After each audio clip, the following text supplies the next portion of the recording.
আসসালামু আলাইকুম রহমতুল্লাহি ওবরকাত। সম্মানিত দর্শক, রাজনীতি একটা কৌশলের খেলা এবং এই খেলায় এই মুহূর্তে বাংলাদেশের প্রধান দুটি রাজনৈতিক দল বিএনপি এবং জামাত, তাদের মধ্যে যে প্রতিযোগিতা চলছে এবং সেই প্রতিযোগিতায় জামাত যে বিএনপিকে কিভাবে নাস্তানাবুদ করছে এবং কিভাবে জামাত রাজনীতির যে একটা পর্যায়, সেই পর্যায়ে তারা পৌঁছে গিয়ে বিএনপিকে ক্রমাগত পেছনের দিকে ঠেলে দিচ্ছে, তার ইতিবৃত্ত নিয়ে আজকের এই ভিডিওতে সংক্ষেপে আলোচনা করার চেষ্টা করব।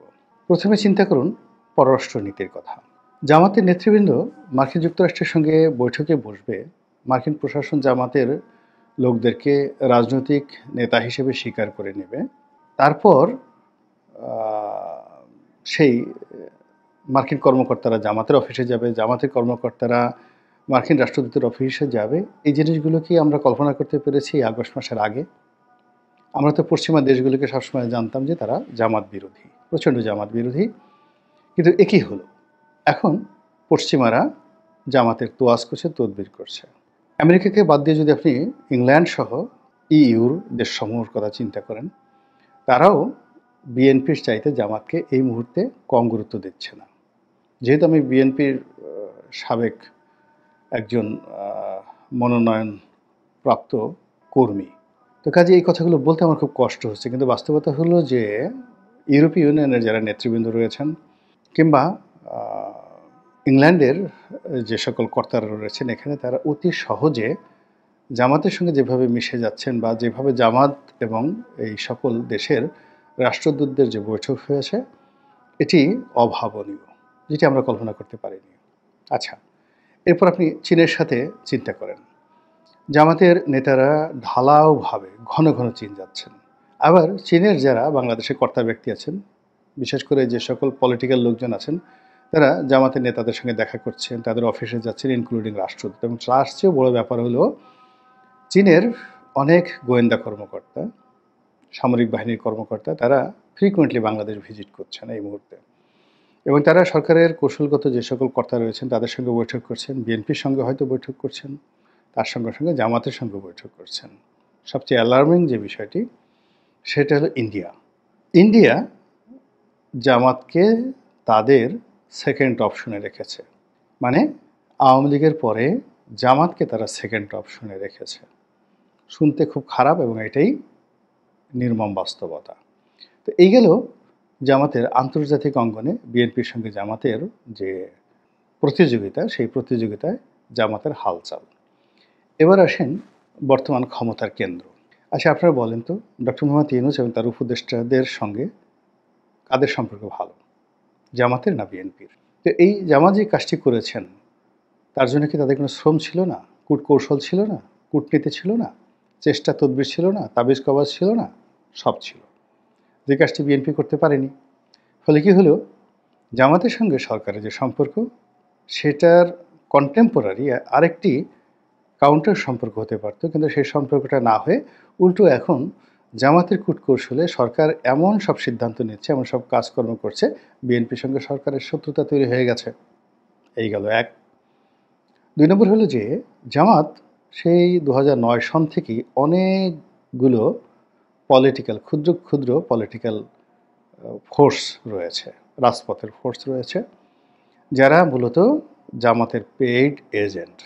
আবার বলছি, 2009 থেকে আজ অবধি এই আগস্ট পর্যন্ত অন্তত পক্ষে 100-র উপরে ছোট ছোট সংগঠন, ব্যক্তি, যারা নিয়মিতভাবে জামাতের টাকায় সংসার চালিয়েছে, জামাতের টাকায় দল চালাচ্ছে এবং জামাতের টাকায় আগামীতে ইলেকশন করার, মন্ত্রী এমপি হওয়ার যারা স্বপ্ন দেখে, এই লোকদের একটা বিরাট অংশ একেবারে জনাব তারেক রহমান সাহেবের আপার চেম্বারে ঢুকিয়ে দেওয়া হয়েছে।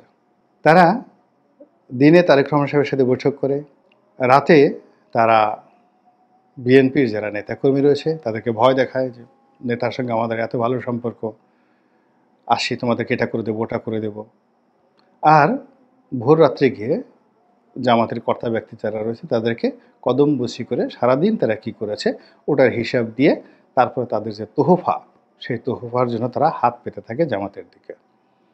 তো এই যে বিএনপির একটা লোককেও জামাতের অভ্যন্তরীণ খবর সংগ্রহ করার জন্য, মন মানসিকতা করার জন্য বা জামাতকে বিভ্রান্ত করার জন্য বিএনপির একটা সিঙ্গেল লোক বিএনপি আজ পর্যন্ত তৈরি করতে পারেনি, নিয়োগ করতে। অন্যদিকে আওয়ামী লীগের লোক বিএনপিতে ঢুকিয়ে দেওয়া হয়েছে, জামাতের লোক বিএনপিতে ঢুকিয়ে দেওয়া হয়েছে ডাইরেক্ট। এরপরে জামাতের পেইড লোক বিএনপিতে ঢুকিয়ে দেওয়া হয়েছে। ফলে কি হলো, এই যে একটার পর একটা বিপর্যয়, একটার পর একটা সিদ্ধান্তহীনতা এবং একটার পর একটা অন্তর্দ্বন্দ্ব এবং কলহ বিএনপিকে যেভাবে গ্রাস করেছে, সেটা দেখে জামাতের লোকরা রীতিমতো বগল বাজাচ্ছেন, আনন্দে বগল বাজাচ্ছেন। গেল এই হলো রাজনৈতিক দলের কূটকৌশল। এরপরে যদি আপনি চিন্তা করেন প্রশাসন, আচ্ছা আপনি বলেন তো, সিভিল সার্ভিসে বড় বড় পদ কয়টি আছে? সংস্থাপন সচিব, মন্ত্রিপরিষদ সচিব, শিক্ষা সচিব, তারপরে পরিকল্পনা কমিশনের সচিব। এরকম যদি আপনি 10-12টা খুব সেন্সিটিভ সচিবের পদ ধরেন, তারা কি বিএনপির লোক? তারা কোন দলকে ভালোবাসে, কাকে বেশি পছন্দ করে, সে অনুযায়ী আপনি সিদ্ধান্ত নেন যে আওয়ামী লীগ কী করে গেছে, বিএনপি কী করছে, আর জামাত কী করতে চাচ্ছে। এই গেল একটা। বাংলাদেশের মানুষদেরকে উদ্বুদ্ধ করার জন্য ধর্ম মন্ত্রণালয় খুব গুরুত্বপূর্ণ একটা মন্ত্রণালয়। আপনি চিন্তা করেন, শুধুমাত্র ইসলামিক ফাউন্ডেশনের অধীনে 30,000 কর্মকর্তা কর্মচারী রয়েছে। বিএনপি জামাতের যে জোট সরকার ছিল বিগত দিনে 2001 থেকে 2006, এই সময়টিতে জামাত শুধুমাত্র এই ইসলামিক ফাউন্ডেশনকে দিয়ে সারা বাংলাদেশে তাদের মতাদর্শের লোক যেভাবে প্রতিটি মসজিদে, মাদ্রাসায় তারা রিক্রুট করেছে, যেটি বিএনপি এখন পর্যন্ত টের পাচ্ছে না যে ইসলামিক ফাউন্ডেশনের মতো একটা প্রতিষ্ঠানকে জামাত তাদের নিজের মতো করে কিভাবে তাদের রাজনৈতিক এজেন্ডা বাস্তবায়নের জন্য তারা তৈরি করে ফেলেছে। তো সেই ইসলামিক ফাউন্ডেশনকে জামাতমুক্ত করার জন্য 2009 থেকে 2025 পর্যন্ত সর্বোচ্চ চেষ্টা করেছে আওয়ামী লীগ সরকার, এবং তাদের একজন ডিজি ছিলেন শামীম মোহাম্মদ আফজাল।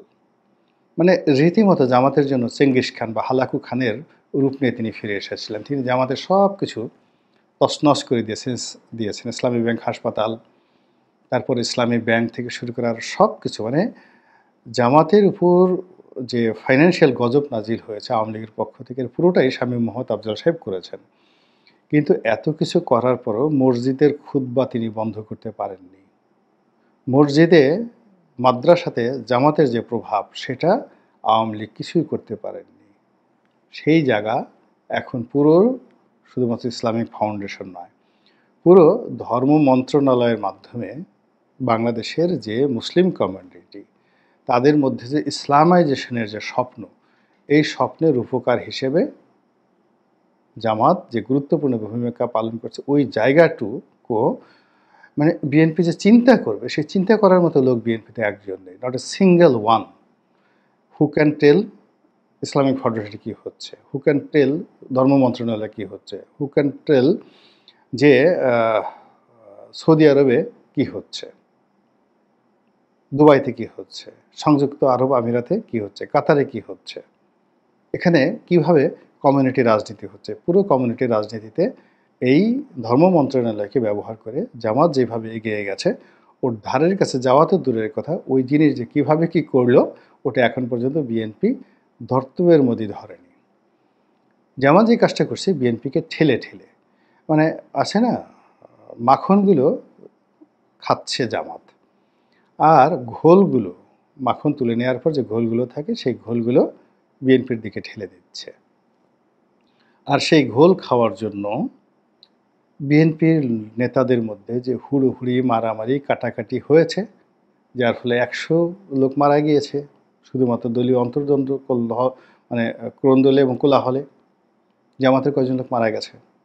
আচ্ছা, এই যে 100 লোক বিএনপির মারা গেল, সারা বাংলাদেশে পত্রিকা এসেছে, কম বেশি হতে পারে, 10 জন বেশি হতে পারে, বা 100 জনের জায়গায় 100 10 জন বা 90 জন হতে পারে, কিন্তু ব্যাপার হলো যে যেগুলো পত্রপত্রিকায় আসছে এটা হলো অন্তর্দ্বন্দ্ব। সেটা কি নিয়ে হয়েছে? চাঁদাবাজি নিয়ে হয়েছে, দখল নিয়ে হয়েছে, লুটপাট নিয়ে হয়েছে, এবং এই জায়গাগুলো একটা টানাটানি করে, প্রতিযোগিতা করে এরপর জামাত সেটি জায়গাগুলো ছেড়ে দিয়েছে তাদেরকে। ফলে কি হলো? দুর্নাম, বদনাম, প্রায় সব কিছুই বিএনপির মাথার উপর এমনভাবে ভর করেছে।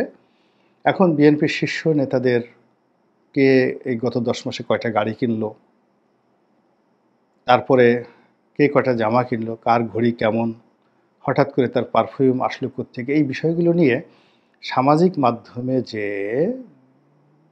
ব্র্যান্ডিং হচ্ছে, এসবই তো জামাতের লোকজন করছে। আর এটার উত্তর দেওয়া তো দূরের কথা, এই বিষয়গুলো যে কিছু একটা করণীয় রয়েছে এটা বিএনপির মাথায় এখন পর্যন্ত ঢুকেনি। ফলে তাদের একেবারে শীর্ষ নেতৃত্ব তিনি কি গাড়ি ব্যবহার করছেন গত 10 মাসে, গাড়ির মডেল কত, নম্বর কত, গাড়ি এত চকচক করে কেন, এই সমস্ত বিষয়গুলো সামনে চলে এসেছে। সামনে চলে আসছে হাওয়া ভবন, সামনে চলে আসছে খাম্বা, সামনে চলে আসছে সব কিছু যা কিনা বিএনপিকে ডুবিয়েছিল। এবং এই কাজগুলো এত চমৎকারভাবে করা হচ্ছে যেটির কোনো ক্লু বিএনপি এখন পর্যন্ত ধরতে পারেনি এবং এটাকে মোকাবেলা করতে তারা পারেনি। এখন ফলে কী হলো দেখেন, জামাতের সাথে তাদের যে শত্রুতা এটা তো আছেই। অন্যদিকে এখানে জামাত আওয়ামী লীগের মতো একটা বৃহৎ শক্তিকে নিউট্রাল করে ফেলেছে। আগামীতে যদি আওয়ামী লীগ বন্ধুত্ব করতে চায় তাহলে তারা বিএনপির পরিবর্তে জামাতের সঙ্গে করবে। এমনকি বিএনপির পরিবর্তে তারা ডক্টর মোহাম্মদ ইউনূসের সঙ্গে বন্ধুত্ব করবে। এর কারণ হলো টেকনাফ থেকে তেঁতুলিয়া পর্যন্ত এ যাবৎ যতগুলো আওয়ামী লীগের বিরুদ্ধে মামলা হয়েছে, যা কিছু হয়েছে, এখানে ঠেলে ঠেলে আওয়ামী লীগের বিরুদ্ধে বিএনপিকে দাঁড় করিয়ে দেওয়া হয়েছে। আওয়ামী লীগের লোকদের যত ক্ষয়ক্ষতি হয়েছে, যা কিছু হয়েছে, সেখানে ঠেলে ঠেলে বিএনপি লোকদেরকে দেওয়া হয়েছে। ফলে তৃণমূল থেকে শুরু করে একেবারে ঢাকার সব জায়গাতে স্বার্থের যে সংঘাত, সেই সংঘাতের জায়গাতে বিএনপি এবং আওয়ামী লীগ মুখোমুখি দাঁড়িয়ে গেছে।